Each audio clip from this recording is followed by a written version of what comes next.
W, this is The Good Stuff. You know, this is owned by the community and the food vendors, and it's a loss. It's a loss, but it will come back. It will come back. And come back it has. Tonight, 3 weeks after a fire gutted the central part of the Portland Mercado, it's back open. Hey there, I'm Brittany Folkers, and welcome to The Good Stuff. Thanks to community support, this food cart pod and market that means a lot to so many is open again.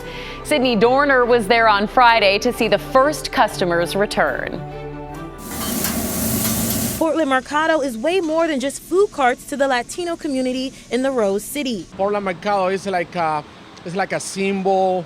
It's like an icon to the Latin community. On January 3rd, a fire destroyed the set of food carts, leaving them without electricity. Fernanda Rodriguez, one of the food cart owners, says because they lost both power and water, nothing could be saved. All of that had to be thrown away. Everything had to be thrown away, everything. After 3 weeks of cleanup and repairs, they are back open, announcing they got the green light from food inspectors. Angeline Jurgen says she's been coming to Portland Mercado for 6 years now. She says her heart sank when she saw the news of the fire and was eager to show support. Today we woke up and was like, this is the day, almost like I was going on vacation. Jurgen says this is one of the few places she can find gluten-free food. I got diagnosed with celiac about 7 years ago. It's been hard to find a good taco place that doesn't have burritos on the grill. And this is one place that doesn't have flour tortillas. Even though food carts are back open serving customers, there is still work to be done due to the damage to their indoor dining. Vanessa Mendoza Cruz from Hacienda CDC says while it's been a tough few weeks, the community has come together to support them. Getting the community support is really important. Come out, purchase food. Unfortunately, it's only takeout only, but get the food to go, say hi to the vendors. They're excited to welcome everybody and greet folks here. And a fundraiser has been set up to help Portland Mercado recover from the fire. If you'd like, you can donate until January 30th. They're hoping that this money will help them rebuild their indoor seating. Oh my gosh, that made me so hungry. So many good eats there. And hey, listen to this. The community has also pitched in a big way to help fishermen in Ilwaco, Washington take part in the crabbing season. This was a send-off that the town's fire department did this morning as crabbers went out to set their pots. It's a bit of a bittersweet day for many in the small fishing town after a fire wiped out hundreds of their crab pots. Over the last few weeks, other fishermen in the region have banded together to help donate or make new crab pots. Joe come from Bellingham. Never met him, never heard of him in my life. Right here, Calvin, he's got a boat he's going to be fishing on out of Westport. Competition right there. He's here helping me. Isn't that amazing? Like putting competition aside for the betterment of the industry and their fellow crabbers. As for the fundraiser, that's started by the Ilwaco Tuna Club to help those who lost pots. Well, they have now raised more than $113,000 for those impacted by the fire. So great to see that community support. For the fourth year in a row, local nonprofit Sunshine Division and Kaiser Permanente gave out 3,000 food boxes to food insecure families in Portland on Friday. They do this every year to honor and celebrate MLK Day, but this year, because of the snow and ice storms, they had to reschedule it for the 26th. Both organizations have a goal of providing 90,000 meals to local families in need. With the help of the Portland Police Bureau and numerous local supporters, Sunshine Division has distributed more than 7 million meals to over 300,000 households since April 2020. They do that through their 2 food pantries, home deliveries, and bulk food distribution program.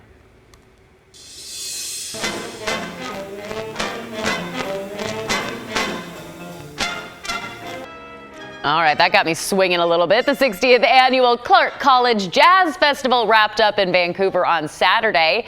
It included more than 60 middle and high school jazz ensembles.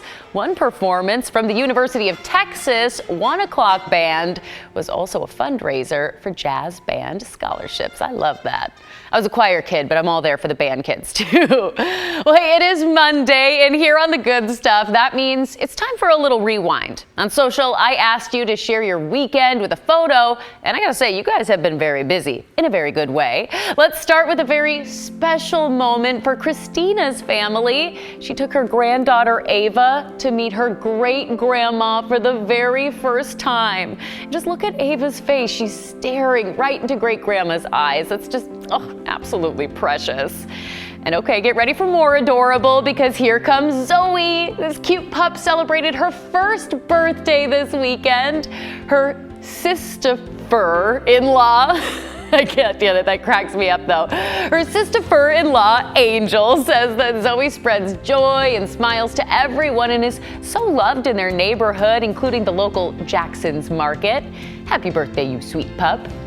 Meanwhile, Amy was whipping up treats for her doggos. She calls these heartbeats because they have beet powder in the ingredients. Really a healthy ingredient for humans and dogs. Sai was cooking up grub for humans, making this oh-so-tasty Filipino dish. That looks amazing. And from creativity in the kitchen to the canvas, Nancy put the finishing touches on this painting titled Tree Guardians for a celebration of creativity show that she has coming up in March. Nancy, you are so talented. Just beautiful work there.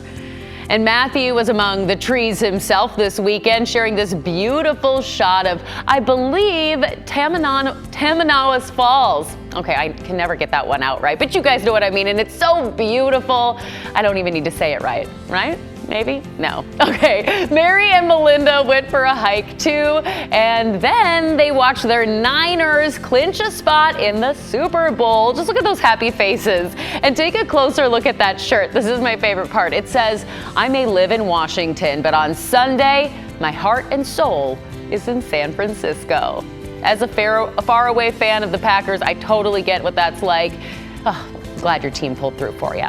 Hey, you can share your weekend photos or stories at any of the good stuff happening in our community by texting that number on your screen, 503-226-5088. You can also email me at thegoodstuff@kgw.com. All right, a Portland breakfast staple that started as a food cart just opened its third brick and mortar location. Fried Egg I'm in Love has a new diner on North Mississippi. Drew Carney with KGW News at Sunrise got to try out some of their excellent new eats. It's kind of the evolution of Fried Egg I'm in Love, a true small business success story. You started with that one cart on Southeast Hawthorne 12 years ago. Talk about, arriving at this point here today. Yeah, we started as a food cart, and I just was trying to make a job for myself, and it took off. And 12 years later, this is probably the fully realized version of what I could possibly imagine this to ever be. Did anyone kind of question the idea of building a whole restaurant around the idea of a fried egg sandwich? You would think maybe that's not sustainable. Clearly it is for 12 years. Were there doubters at the beginning? Yeah, but they didn't say it to my face necessarily. A couple years went by, and some of my closer friends and family, they were like, when you said you were starting a food cart, I was like, okay. But it worked out. So here we are, 12 years later. And here we are exactly on the corner of Fremont and Mississippi. All right, I have my cheat sheet in front of me, the menu.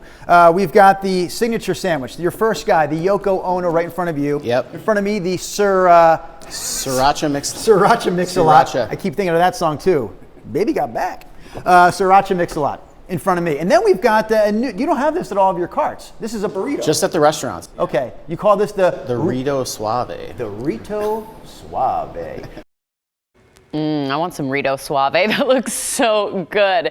Great spot to check out. And Portland has several big development projects in the works for 2024. Let's take a look at some of the things that you might want to keep an eye on. One, of course, the brand new terminal at PDX. That's slated to open in the spring. A mass timber roof bringing nature and lots of light inside, along with new local shops and restaurants for the travelers. I know you are so excited for that one. And also, hey, in Northeast Portland, Portland, the aptly named Pop Blocks are also expected to complete constructions.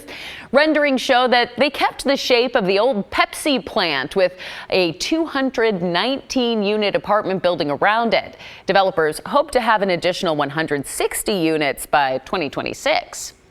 And 3 of 8 Multnomah County libraries are also expected to finish their makeovers this year. That includes Holgate, Midland, and North Portland branches. The other 5 should be done by 2025. For a look at what else is in the pipeline, you can head to kgw.com. Next, here on The Good Stuff, a remarkable life is honored at the Washington State Capitol. Meet the 101-year-old veteran who lived through the Depression, World War II, and a major earthquake. And he's dedicated his life to serving others.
A 101-year-old World War II veteran from Lacey, Washington, was just honored for his service.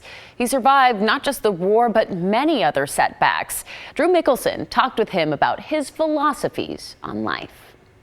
How are you doing? In a life of big days. Okay, are we ready? This is only the latest for Harvey Drahos. Look, it stopped raining. Golly.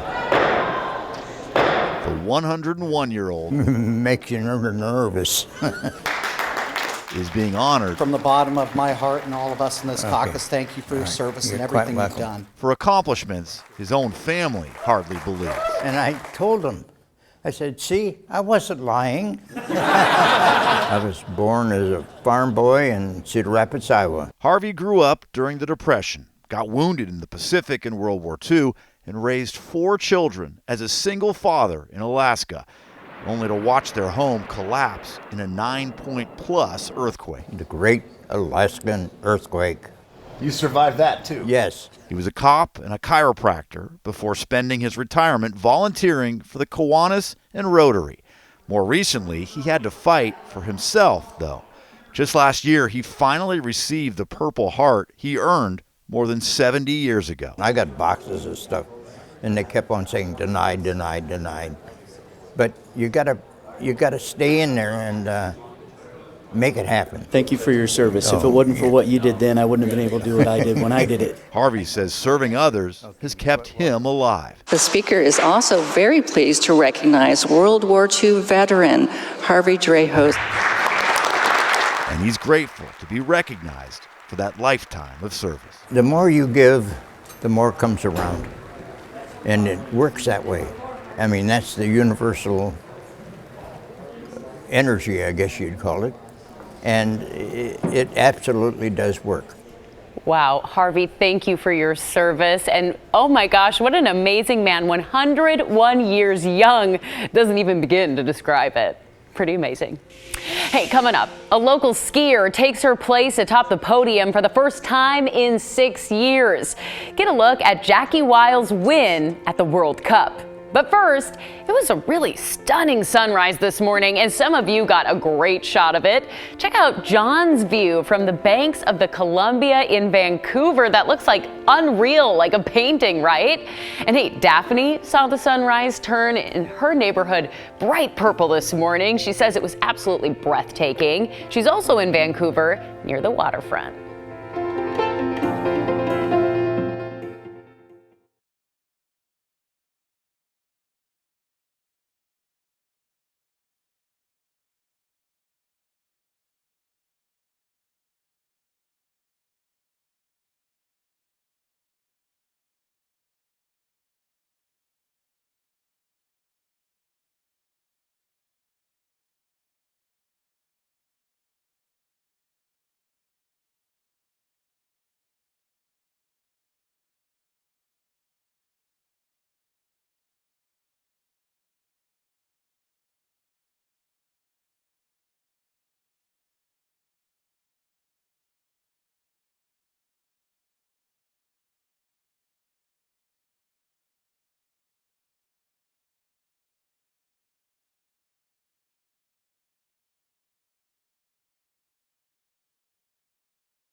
Hey, welcome back to the good stuff. A champion skier with local ties has made a remarkable comeback. Canby High graduate Jackie Wiles finished second this weekend in a World Cup downhill race. That's the first World Cup podium for her in 6 years. Wiles has overcome several serious injuries and surgeries since 2018. The three-time Olympian finished just 35/100ths of a second behind the winner at the Cortina World Cup downhill. Her best finish ever in a World Cup race. Wiles has 2 other podium finishes in her career, one of them in Cortina in 2018. Cortina, by the way, will host the 2026 Olympics, so she might just have to try for a return to the city. And hey, listen to this. A Portland 13-year-old made a big splash at the U.S. Figure Skating Championships. Kira Hilbelink earned a silver medal in the junior women's free skate. Look at her go, the talent. This 13-year-old skates locally for the Portland Ice Skating Club. And Samuel Mindra competed at the Nationals, also representing the Portland Ice Skating Club. Mindra with a strong performance Sunday in the free skate. He finished 15th overall. Oh, I get dizzy just watching them. That's so impressive.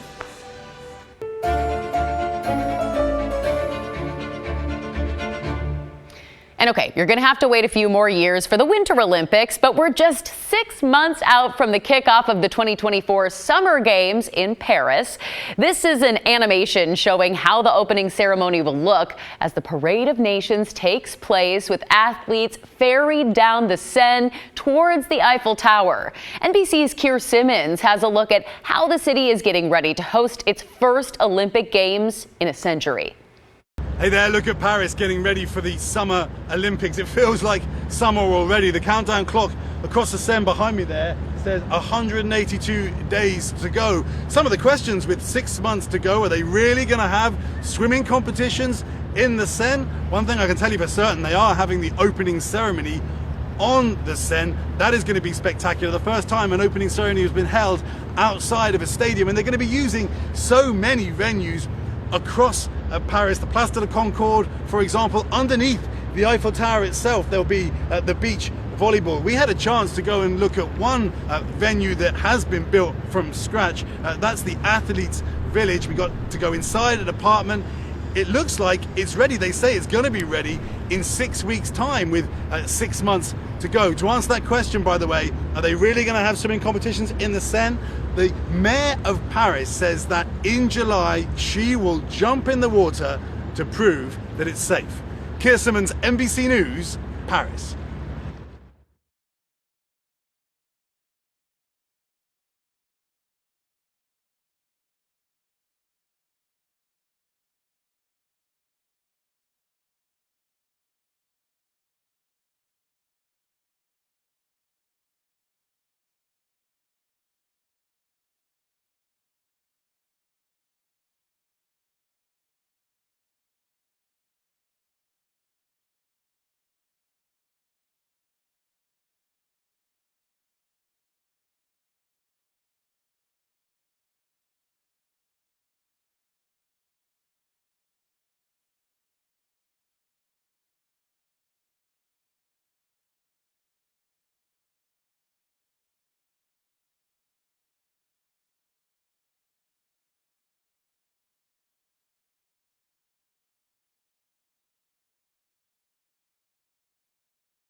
Welcome back. Let's talk about music for a little bit because a library in Maryland recently got some unexpected late returns. A Pink Floyd CD and an Eddie Rabbitt record checked out a decade ago.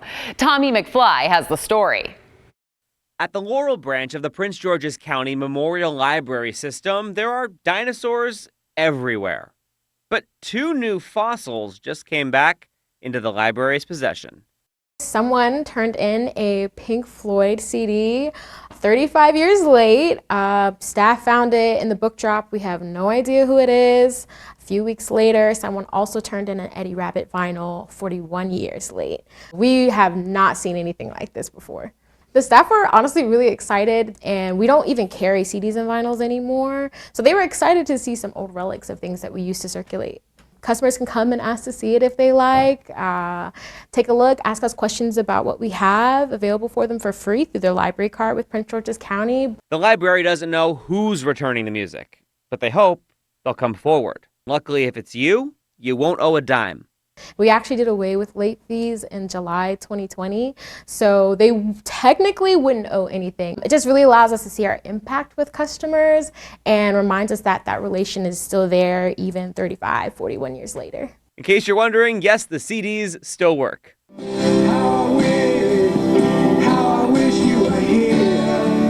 after 35 years of saying, I wish you were here, it's finally home. Now that's a good song to have stuck in your head for the rest of the night. That is all the time that we have, but we're going to leave you with a few more of your weekend photos, including this sweet pup Pogo, who turned 18 this weekend. Happy birthday, you beautiful pooch. And hey, thanks for taking a little time for the good stuff.